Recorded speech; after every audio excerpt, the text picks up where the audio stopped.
Hi అండి, అందరికీ నమస్కారం. ఈరోజు మీ ముందుకు ఒక పంచతంత్రాన్ని తీసుకొచ్చాను. నేను ప్రతిరోజు తింటాను.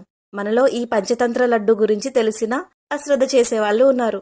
దీని శక్తి తెలియని వాళ్ళు ఉన్నారు. అయితే మహిళలకు సంబంధించినంత వరకు రక్తహీనత మరియు నడుంనొప్పి, యుక్త వయసు నుంచి ప్రస్తుత అనారోగ్య సమస్యలతో బాధపడుతున్న మహిళల వరకు అందరికీ ముఖ్యంగా ఈ సమస్యలు ప్రత్యక్ష నరకాన్ని చూపిస్తున్నాయి.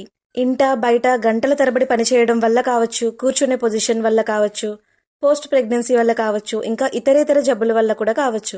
కారణాలు ఏదైనా మన చేతుల్లో ఉన్నంత వరకు మనం మన ఆరోగ్యాన్ని ఆహారపు అలవాట్ల ద్వారా జాగ్రత్తగా కాపాడుకుందాం. ఆడవాళ్లలోనే కాదు, మగవాళ్లలో కూడా రక్తహీనత, బ్యాక్ పెయిన్ ఉంటుంది. సో ఇంట్లో అందరూ రోజు పొద్దున్న సాయంత్రం ఒక్కో సున్నుండ తింటే మంచిది.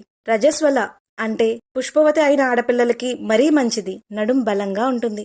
అయితే పంచతంత్రంలో ఫుల్ మకానా తీసుకోవడం మన శరీరానికి చాలా మేలు చేస్తుంది. లోటస్ సీడ్స్ జీర్ణ వ్యవస్థను మెరుగుపరుస్తుంది, శరీరాన్ని బలోపేతం చేస్తుంది. చాలా ఔషధ గుణాలున్నాయి. ఫుల్ మకానా తీసుకోవడం వల్ల కీళ్ల నొప్పులు కూడా తగ్గుతాయి. ఇంకా చాలా చాలా ఉన్నాయి. మినపప్పు లేదా పొట్టు మినువులు వేసుకోవచ్చు. Black urad dal pregnant womens కి చాలా మంచిది. డైజెషన్, హార్ట్ హెల్త్ కి, హెయిర్ గ్రోత్ కి, డయాబెటిక్ వాళ్ళకి, ఇలా చెప్పుకుంటూ ఉంటే టైమే తెలీదు.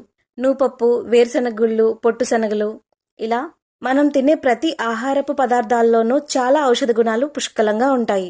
మంచి ఆహారం తీసుకోండి, ఆరోగ్యంగా ఉండండి. మంచి వీడియోస్తో మళ్ళీ మీ ముందుకు వస్తాను. నెయ్యిని రోజు కొద్దిగా తీసుకుంటే ఎముకలను బలోపేతం చేస్తుంది, ప్రేగు ఆరోగ్యాన్ని మెరుగుపరుస్తుంది, ఓవరాల్ హెల్త్ ని బూస్టప్ చేస్తుంది, స్కిన్ ని హీల్ చేస్తుంది, హార్మోన్స్ ని బ్యాలెన్స్ చేస్తుంది.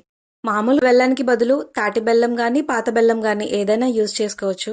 ఈ పంచతంత్రాన్ని రోజు తీసుకోవడం వల్ల iron, B12, calcium, vitamin D సరిగ్గా అందకపోవడం వల్ల వచ్చే సమస్యల నుండి, బోన్స్ లో టక్ టక్ మని వచ్చే సౌండ్స్ నుండి, స్పైన్ పెయిన్స్ నుంచి సివియర్ పెయిన్స్ గా మారే ఛాన్స్ ని ఇవ్వకుండా ఆరోగ్యంగా ఉందాం. ఇక ఏమాత్రం అశ్రద్ధ చేయకుండా ఈ పంచతంత్రాన్ని మీతో షేర్ చేసుకోవడంలో నాకు చాలా హ్యాపీగా ఉంది. ఖచ్చితంగా ఈ వీడియో మనలో చాలా మందికి ఉపయోగపడుతుంది. షేర్ చేయండి, ఫాలో అవ్వమని చొరవతో చెప్పండి. Thank you.